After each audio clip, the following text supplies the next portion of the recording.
اگر خدا کی قسم نماز کی طرح پڑھ لی جاوے تو دین کے کسی شعبے کا کوئی حکم ٹوٹ نہیں سکتا. یہ یقینی بات ہے. میں بات کر رہا ہوں نماز پڑھنے والوں کی. نماز چھوڑنے والوں کا تو کوئی ذکر ہی نہیں ہے، کیونکہ نماز کا چھوڑنا تو یقیناً کفر ہے. بعض کے نزدیک واجب القتل ہے اور بعض کے نزدیک واجب القید ہے کہ اس کو قید کر دیا جائے ہمیشہ کے لیے. امام صاحب کا مطلب تو قید کرنے کا ہے. اس لیے مسلمان سے نماز کے چھوڑنے کا تو تصور ہی نہیں کیا جا سکتا. جس طرح ایک مسلمان سے کفر کا اور ارتداد کا تصور مشکل ہے، محال ہے، اس طرح ایک مسلمان سے نماز کا چھوڑنا اس کا تصور مشکل ہے، محال ہے، ممکن نہیں ہے. کیونکہ یہ ممکن ہے اور ہوا ہے کہ غیروں نے نماز پڑھ لی ہے. میں نے ابھی عرض کیا تھا واسع بن اسحاق کا واقعہ کہ نماز پہلے پڑھی انہوں نے، اسلام بعد میں قبول کیا. یہ تو ممکن ہے کہ ایک کافر نماز پڑھ لے، مگر یہ ممکن نہیں ہے کہ ایک مسلمان نماز چھوڑ دے. یہ تو ممکن ہے کہ کافر نماز پڑھ لے، یہ ممکن نہیں ہے کہ ایک مسلمان نماز چھوڑ دے.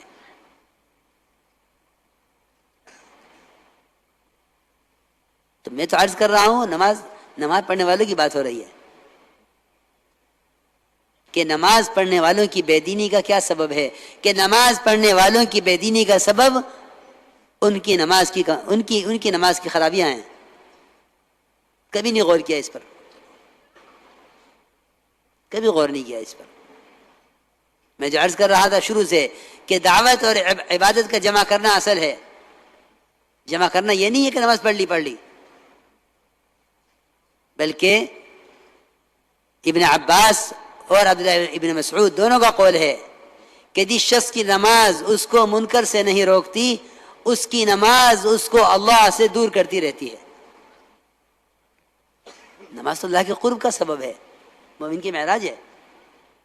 پھر یہ کیسے ممکن ہے کہ نماز اللہ سے دوری کا سبب بنے؟ اس سے زیادہ قرب کا تو کوئی موقع نہیں ہے، تو مومن کی معراج ہے. اللہ مجھے معاف فرمائے. کیا نماز پڑھنے والوں کی نماز اور کیا نماز پڑھانے والوں کی نماز. صلو کما رأیتمونی اصلی، صرف ایک نماز کو نمونہ بنایا گیا ہے، صرف ایک نماز نمونہ ہے، باقی خدا کی قسم کسی کی نماز نمونہ نہیں ہے. صلو کما رأیتمونی اصلی، کہ نماز اس طرح پڑھو جس طرح مجھے پڑھتا ہوا دیکھ رہے ہو. صحابہ کرام نے آپ کی نماز کو جس طرح دیکھا اس طرح نقل کر دیا. اس لیے حدیث میں آتا ہے کہ جو شخص رکوع سے اٹھنے کے بعد اپنی کمر کو سیدھا نہ رکھے، اللہ اس کی نماز کی طرف نظر اٹھا کر نہیں دیکھتے. صحیح حدیث ہے. من لم یقم صلبہ بین الرکوع والسجود لم ينظر اللہ الی صلاتہ، کہ اللہ اس کی نماز کی طرف نظر نہیں اٹھا کر دیکھتے کہ یہ کیا کر رہا ہے. میرے دوستوں میں عرض کر رہا، دین کا کمال نماز کے کمال میں ہے. دین کا کمال نماز کے کمال میں ہے کہ اپنی عبادات کے اندر کمال پیدا کرو. ایک جگہ اجتماع تھا، ہمارا وہاں جانا ہوا.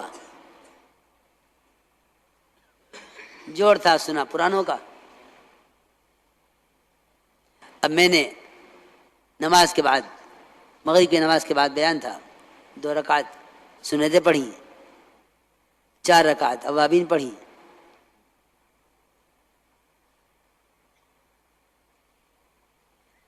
ایک صاحب کہنے لگے کہ مجمع جڑ گیا، دیر ہو رہی. میں نے کہا اس مجمع نے اوابین نہیں پڑھی، مجمع نے اوابین نہیں پڑھی. اس کا مطلب تو یہ ہوا کہ ہم دعوت میں لگے ہوئے ہیں عبادت کے شوق کے بغیر. یاد رکھنا یہ بات کہ اگر اس کام سے عبادت کی لذت محسوس نہیں ہوتی تو استدراج کا خطرہ ہے. اگر دعوت سے عبادت کی لذت حاصل نہیں ہوتی اور عبادت کا شوق نہیں پیدا ہوتا تو استدراج کا خطرہ ہے. کیونکہ دعوت سے جن عبادات میں کمال پیدا کرنا تھا، یہ دعوت کے لیے ان عبادات کے ساتھ کھیل رہا ہے. جلدی جلدی نماز پڑھو، مشورہ کرنا ہے، جلدی جلدی نماز پڑھ لو، پھر بیان کرنا ہے. اس کی نماز اس کو میں دے کے ماری جاوے گی میلے کپڑے کی شکل میں. اس لیے کہ عبادت کا استخفاف کفر ہے. کفر، عبادت کو ہلکا سمجھنا کفر ہے. کفر ہے عبادت کو ہلکا سمجھنا کفر ہے. نماز کے بارے میں فرمایا ہے من استخف و جہد فقد کفر. نماز کو ہلکا سمجھا، اس کے انکار کیا کہ وہ تو کفر کے راستے پہ پڑ گیا.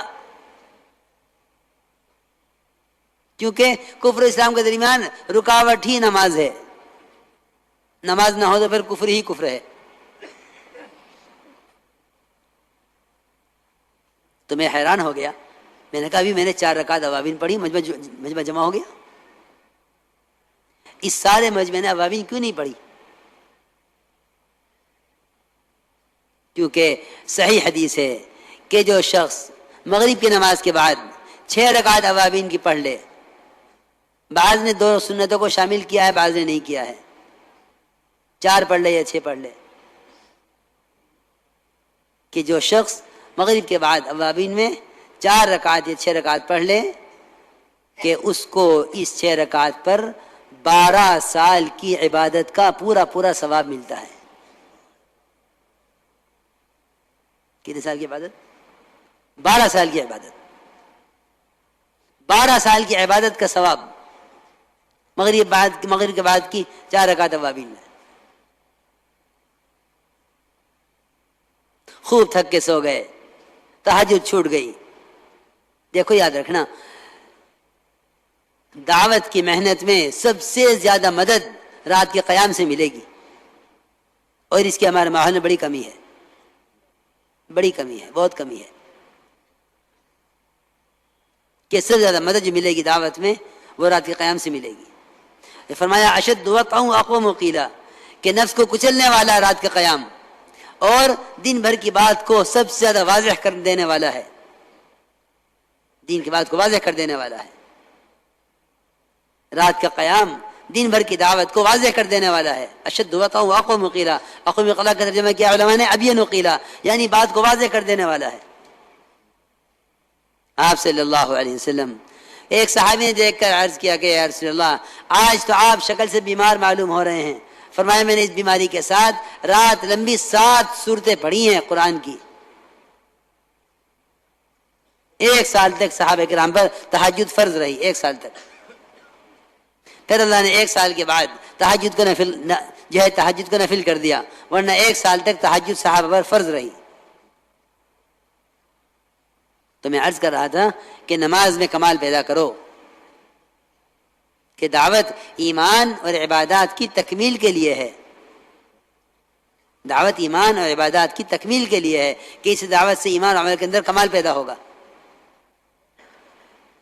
کہ نماز کے اندر سکون، اطمینان لاؤ کہ سارے دین کا قائم ہونا نماز پر موقوف ہے. تو انہوں نے یہ کہا کہ ہم نماز قائم کرتے ہیں، نماز قائم کرتے ہیں اور زکوٰۃ ادا کرتے ہیں. مولانا ایسا فرماتے تھے اگر مسلمان صحیح طریقے سے زکوٰۃ ادا کرنے پر آ جاوے تو یہ زکوٰۃ کی برکات کو برداشت نہیں کر سکتا. اتنی برکتیں ہیں زکوٰۃ کی، اتنی برکتیں زکوٰۃ کی ہیں. ادا تو بیچارہ کرتا ہی نہیں ہے، کیونکہ ادا تو جب ہو جب یہ مستحق کو تلاش کر کے زکوٰۃ اس تک پہنچاوے. سمجھتے تھے کہ زکوٰۃ دینے والے کو چاہیے کہ مستحق کو اس طرح تلاش کرے جس طرح ایک آدمی وضو کے لیے، نماز پڑھنے کا واسطے وضو کے لیے پانی تلاش کرتا ہے، کہ اس طرح زکوٰۃ دینے والا مستحق کو تلاش کرے جس طرح نمازی آدمی وضو کے لیے پانی تلاش کرتا ہے. اس لیے میرے دوستو عزیزوں، زکوٰۃ کو صحیح مصرف پر لاؤ. زکوٰۃ صحیح مصرف پر آئے گی تو زکوٰۃ کی برکتیں اتنی ہوں گی کہ زکوٰۃ دینے والا ان کو برداشت نہیں کر سکتا. زکات دینے والوں کو برداشت نہیں کر سکتا. اس لیے حیرت کی بات بتاؤں کہ لوگ زکات کا جو مال کا میل نکلا ہے اس کو تو خرچ کرتے ہیں خیر کے کام پر، اور جو زکات کا دے کر مال پاک کیا ہے اس کو خرچ کرتے ہیں اپنی خواہشات پر. حالانکہ مال کا سب سے پہلا مصرف وہ اللہ کا دین اور اللہ کے دین کے تقاضے ہیں. صحابہ اکرام کو اس کا عادی بنایا گیا تھا کہ ان کے مال کا سب سے پہلا مصرف وہ اللہ کے دین کے تقاضے تھے.